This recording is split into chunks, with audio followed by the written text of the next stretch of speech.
The use of an 8-week mixed intensity interval endurance training program improves the aerobic fitness of female soccer players.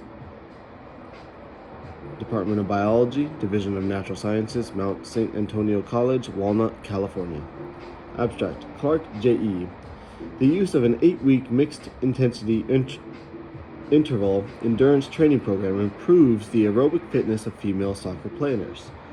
Journal Strength and Conditioning Research, 24/7, 1773 through 1781, 2010. The purpose of the study is to examine improvements in cardiorespiratory fitness, VO2, after the use of a mixed intensity interval endurance training, MIET, program in female soccer players to validate the MIET program as an appropriate training regimen to improve cardiorespiratory fitness, VO2. In soccer players, 32 female soccer players, average 18.66 plus or minus 0.31 years, were recruited from a group of currently conditioned local U19 and college soccer teams and randomly assigned to participate in an 8-week periodization training program that involved either MIET programming or the continuation of a current endurance training ET program. Analysis of variance indicated no difference in VO2 values within the group of athletes before participating in the exercise program. After the 8-week of training, the MIET group athletes had significantly greater average VO2 values, 62.13 plus or minus 0.96 milliliters per oxygen times kilogram per minute versus 57.27 plus or minus 1.59 milliliters per kilogram per minute, with a standard deviation of p equals 0.15, along with a greater group average of change in VO2, 12.44 plus or minus 0.92 milliliters oxygen kilogram per minute versus 7.72 plus or minus 0.99 milliliters of oxygen per kg per minute, with the standard deviation of 0.901. The MIET program is shown to be a valid means of improved aerobic fitness as indicated by the MIET group exhibiting significantly greater VO2 measures after training. The general purpose for conditioning protocols is to allow athletes to increase their ability to elicit a maximum effort of performance during competition. For example, athletic prowess after employment of a conditioning regimen. To ensure a proper conditioning regimen, the physiological demands of a sport should direct and determine the type of conditioning that the athlete will use to maximize their ability. In the case of soccer, this means the ability to produce a large and sustained workload for a prolonged period of exertion, and has been matched in conditioning programs by the incorporation of endurance training, ET, and aerobic conditioning exercises. Traditionally, ET patterns are described as activities, for example, walking, running, or jogging at a set heart rate, HR, heartbeats per minute, beats minute, for an elongated duration employed multiple times each week. Recently, there has been a suggestion that the use of maximum effort sprint interval training elicits improvements in aerobic fitness and capacity similar to increase the VO2 to those seen with traditional ET. When combining the favorable results of sprint interval training and the analysis of soccer movement, an increased employment of sprint interval training has become an integrated component of most soccer conditioning programs, furthering the idea of need for high-intensity training in soccer conditioning. Hoff has reported that within a match play of a game, an athlete's movements and subsequent heart rate, HR response occasionally reach maximum levels of exertion, which immediately followed by an active recovery within play before the next maximum exertion. However, when analyzed with the pattern of effort responses throughout the game, the commonly used sprint intensity interval exercises, where a maximum sprint is immediately followed by a prolonged inactive period of recovery, does not match the demands seen within a competitive game of soccer. Hence, a problem arises that even though the sprint interval ET may elicit an increase in VO2 for the soccer athlete, it does not mimic a pattern of movement that will elicit training adaptations necessary to carry over to improvements in functionality of soccer playing.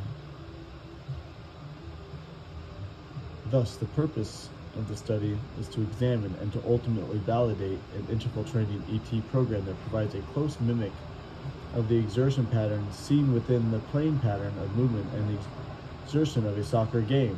The interval training program mixed intensity interval ET was developed that would encourage a positive cardiorespiratory response of both the sprint interval ET and continuous moderate ET while also mimicking demands of play within the soccer game. To develop the desired pattern of exercise for conditioning, multiple soccer matches were logged to track the movement patterns, intensities, and time for exertion of players from various positions throughout the length of a game. From these logs, it was determined that a pattern of short duration, high intensity aerobic exercise followed immediately by short duration, moderate to low intensity aerobic exercise would be best mimic the observed movement and maximum cardiorespiratory demands of a soccer match.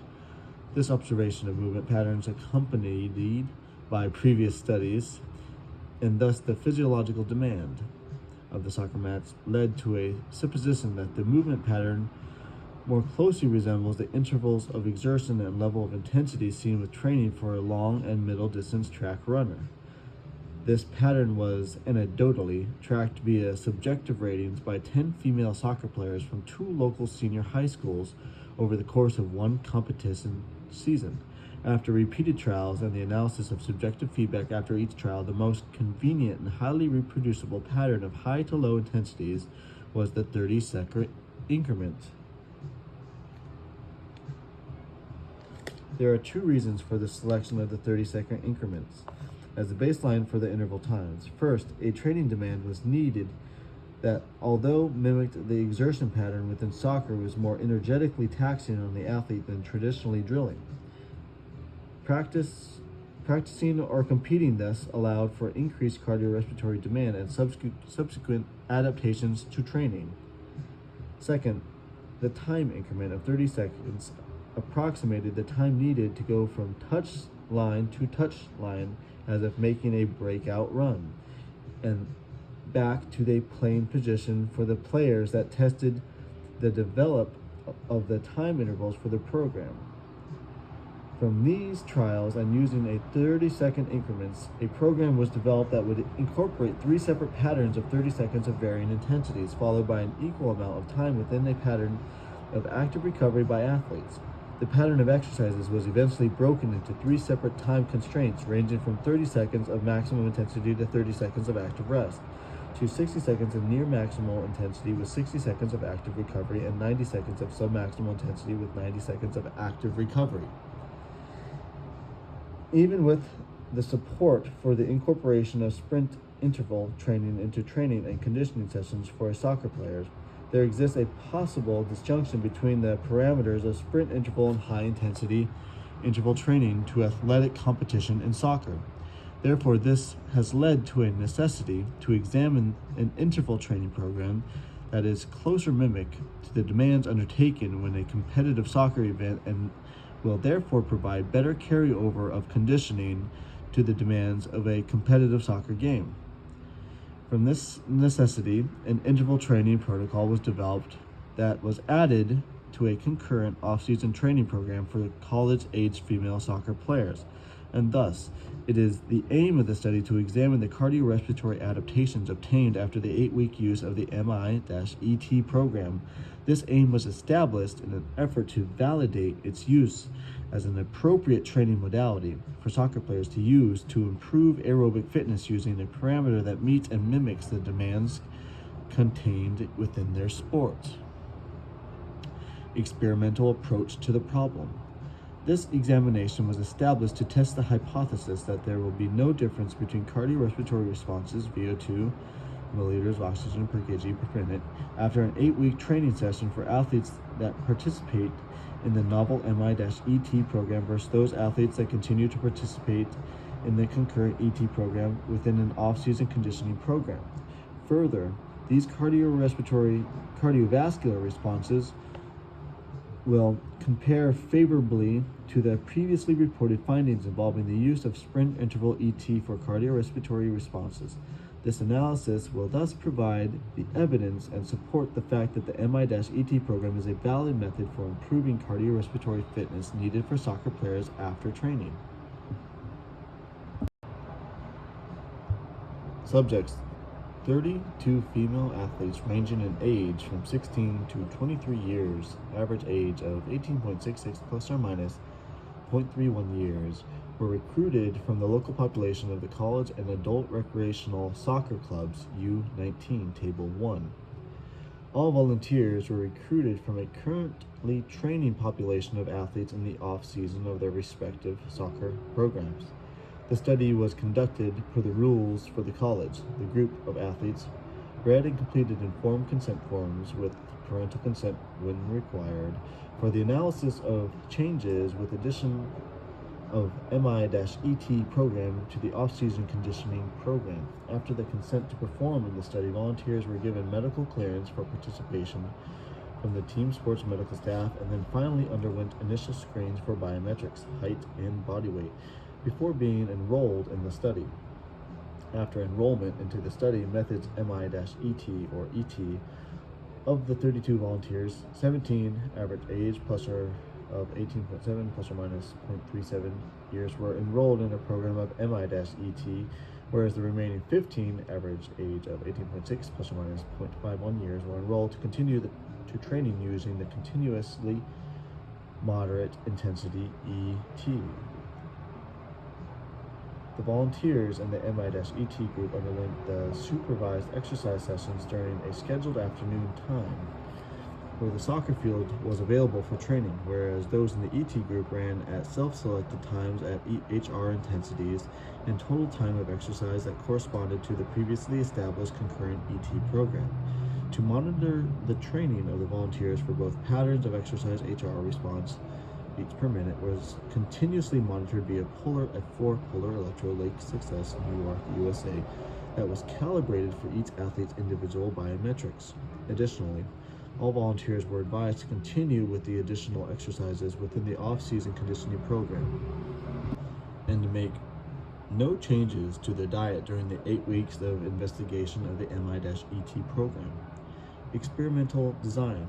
Before and after the 8 weeks of the additional training with either the MI-ET or the continuously moderate intensity ET, players underwent aerobic fitness testing under the guidance and supervision of coaches and researcher via the 12-minute run test of aerobic fitness. The 12-minute run test was used to allow coaches with a continuous test-retest procedure to provide for a continuous monitoring of cardiorespiratory fitness for all athletes within their program. All testing was performed in groups of 8 volunteers at a time on a 400-meter track covered with synthetic surface, where cones were placed at 20-meter intervals along the inside border of the track to measure increments of the 400-meter covered by the athletes at the end of the 12-minute running test. 2 coaches and the researcher would tally the number of 400-meter laps completed by each runner to ensure the accuracy of distance covered. During the last minute of the 12-minute running time, countdown was given in a 15-second interval and then with a final 10-second countdown at the individual second from 10 to 0 seconds. After completion of the 12-minute running test, the total distance covered by each athlete was calculated based on the number of 400-meter laps completed and then the percentage of each lap completed based on the number of 20-meter increments completed within that lap. This distance was then converted into kilometers km run during the 12-minute and then inputted into the following equation. VO2 max equals parentheses 22.351 times kilometer run and parentheses minus 11.28 that would determine the estimated VO2 max for the individual athlete. Mixed intensity interval training. The MI-ET program used intervals that were organized into 6-minute cycles of intervals. This pattern was completed as follows: 30 seconds submaximal jogging followed by 30 seconds of 90 to 100% of maximum effort, VO2 followed by 60 seconds of submaximal jogging followed by 60 seconds of 80 to 90% of maximum effort, and then finally 90 seconds of submaximal jogging followed by 90 seconds of 70 to 80% of maximum effort. Within each session, the interval pattern was periodized to be performed over 12 minutes of interval running. 2 complete cycles of the interval program and increased by additional cycles of intervals for the following weeks, increasing to a total time of 36 minutes, 6 complete cycles. By the 7th week of training, Table 2, each session of exercise was repeated 3 times per week with 24 to 48 hours of recovery between sessions. To provide the appropriate feedback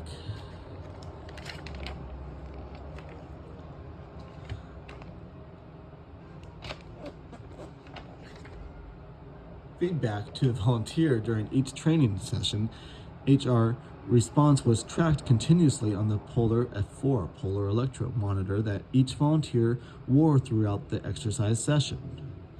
All exercise sessions took place on an open grass soccer field that was similar in dimensions to a regulation soccer field with a random distance layout of cones for volunteers to use as a guide for where to change course of movement throughout the training session. Figure 1. All sessions began with a 5-minute active warm-up that included low-intensity aerobic activity followed by self-selective active stretching activities for each of the volunteers. From the end active warm-up, volunteers would begin to continuously sprint, run, jog, or walk throughout the course of training sessions based on the indication for intensity within a given interval. To inform the volunteer of the level of intensity for the interval, a coach would blow a whistle at the beginning and the end of each of the time intervals or variable exertion, 1 whistle blow for submaximal recovery, 2 whistle blows for 90 to 100% maximum, 3 whistle blows for 80 to 90% maximal, and 4 whistle blows for 70 to 80% maximal. After each training session, athletes would participate in a 5-minute cooldown, including very low-intensity aerobic activity and self-selected passive and active stretching exercises. Continuous moderate endurance training. Volunteers that were not assigned to an MI-ET program continued to use the previously prescribed ET program that was being used by the athletes under the guidance of the coaching staff and trainers. This program continued the running program that involved the use of 40 to 60 minutes of continuous running at a perceived rate of exertion labeled as moderate to hard, 3 times per week, 6 to 8.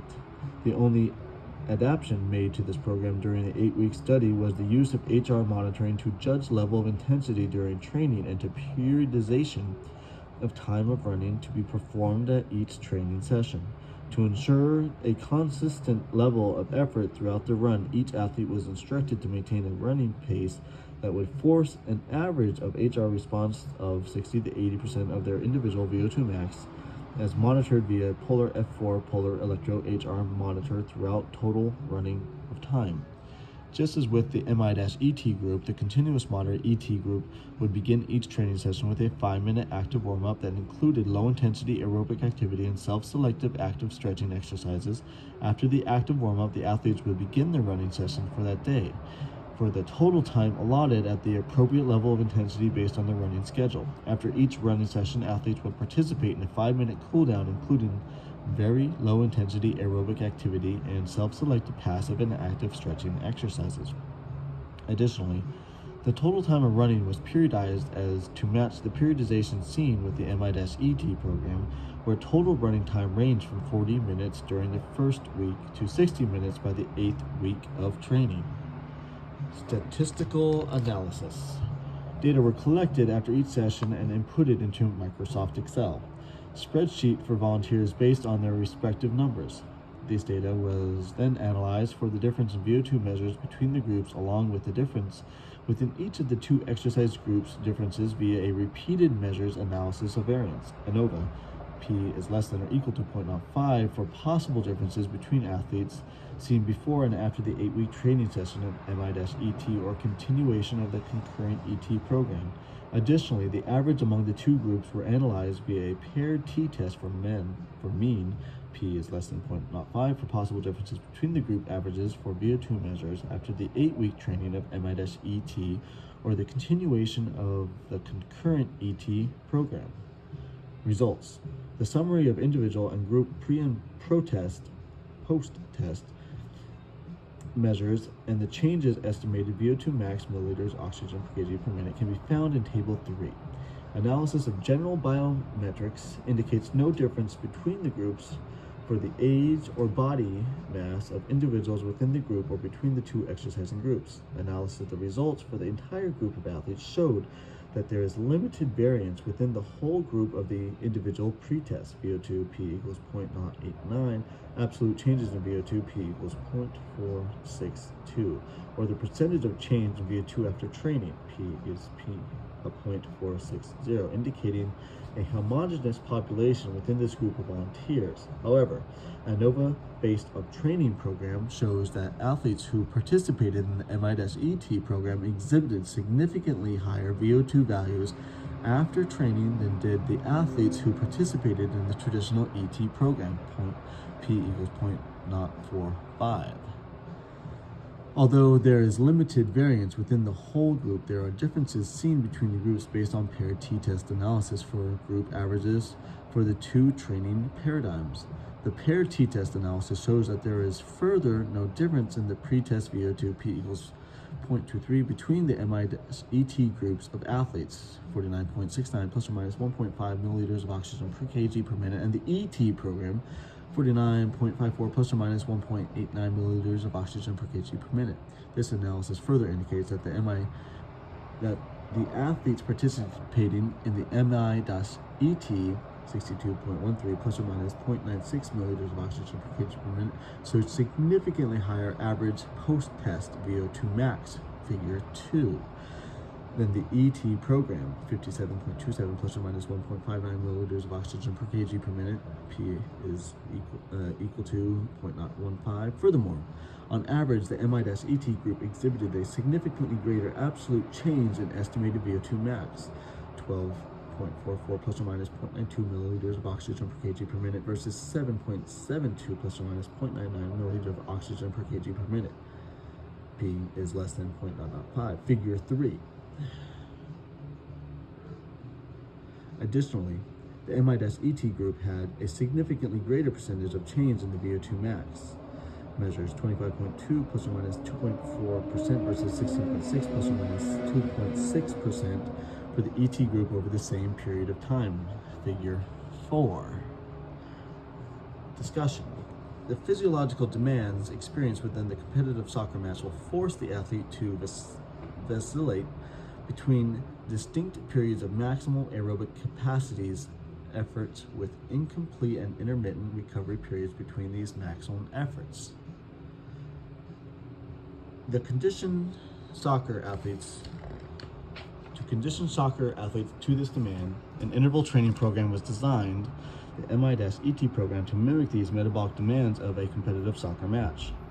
The central idea for the MI-ET program was to mimic the demands seen within the soccer game and was accomplished through the development of three primary training principles. First, that the training mimics the activity but provides greater physiological demand than seen within the execution of competitive soccer skills. Second, that the training provides a demand that encourages positive musculoskeletal and cardiorespiratory responses to increase the aerobic capacity and fitness of the athlete after training.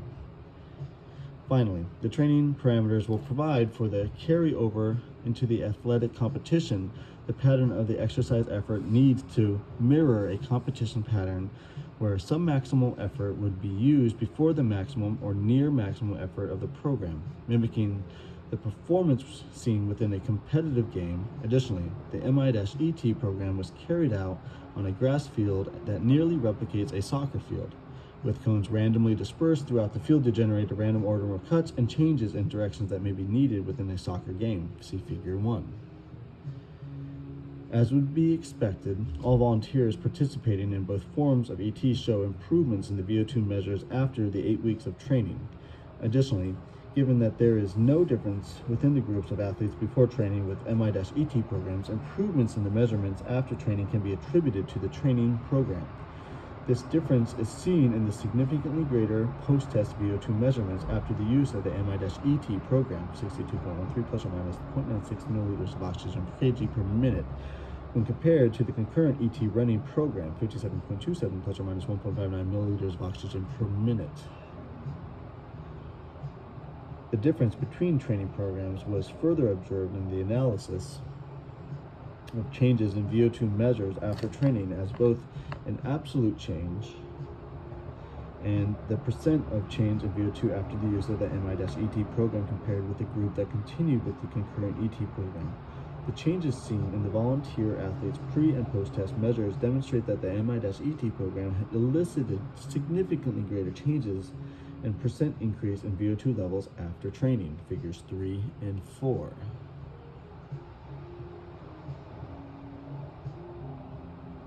This difference between training regimens is further demonstrated in the comparison of changes elicited here with the findings of previously reported changes using sprinting interval, prolonged interval, or continuous ET training. In this comparison, the use of the MI-ET program produces greater changes on average, 25.2 plus or minus 2.4 increase, than the previously reported values for changes on average range 10 to 15% increases. At the same time, the changes in VO2 for the volunteers that continued the previously established ET program, 16.6 plus or minus 2.6 increase after training, show a more favorable comparison, R equals 0.7, with the same previously reported values. The difference between the two ET programs after the 8 weeks of training are most likely attributed to the increase in cardiorespiratory demand of the varying level and the intensity of training used within parameters of the MI-ET program. The high intensity, short durations of exertion combined with the incomplete recovery mimicking the upper level demands of the soccer match ultimately place in an energetic and cardiorespiratory demand on the athletes that require adaptations to occur to meet such high intensity exercise. This pattern of exertion and the subsequent adaptations in response to the energetic demand are not seen with the group using the concurrent ET program. This is subjectively observed in the athletes rating the MI-ET exercise demand as a range from 8 to 10 on the Borg scale of perceived exertion versus 7 to 8 on the concurrent ET program.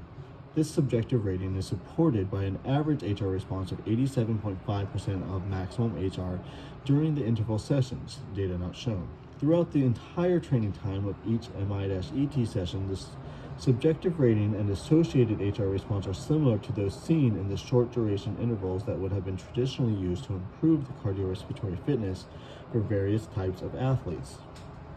In addition to the higher energetic and cardiorespiratory demand explaining the difference between the ET and the MI-ET programs, some factors may explain the differences that were seen between the MI-ET groups and the previously examined groups using high-intensity ET program.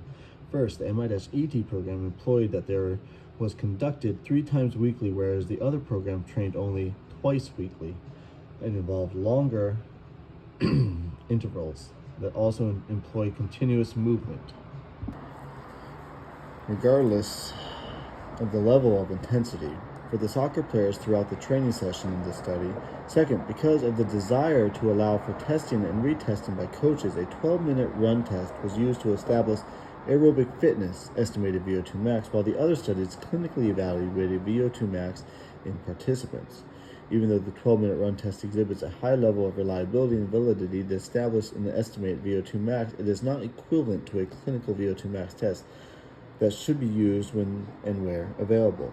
These changes in the procedure for testing an individual's VO2 max may explain the level of error in the differences seen between this group's averages and by the group averages in the previous reported published studies of interval training, while at the same time the differences in the testing procedure should not be dismissed as the sole reason for the differences noted between the group here and those groups in the previously reported populations. In conclusion, based on the analysis of the data obtained in the study, the employment of an MI-ET program as designed is more effective than the continuation of the ET for this group of female soccer athletes, or the previously reported sprint interval and high-intensity interval training programs at improving the aerobic capacity of a female soccer player. From this vantage point, it can be concluded that the MI-ET program is a valid means to increase one's aerobic capacity. Practical applications. In terms of practical applications, the finding from the study suggested that the MI-ET program, as designed and executed, is a valid and effective means to increase the aerobic fitness of soccer players within a conditioning program. Further, the subjective response from the athletes suggests that the MI-ET program can easily be implemented into an existing conditioning program, regardless of the mesocycle of training. off-season, pre-competition, or competitive peaking. However, tantalizing these results may be, before this conclusion can be generalized to the population as a whole, further research in this MI-ET program is required to examine the usefulness for improvements in general cardiopulmonary fitness in a prolonged study, greater than 8 weeks observed here. Additionally, it would be of interest to examine changes within a clinical setting to determine the absolute degree to which MI-ET program can evaluate a directly measured VO2 max in comparison with the earlier reports for training adaptation.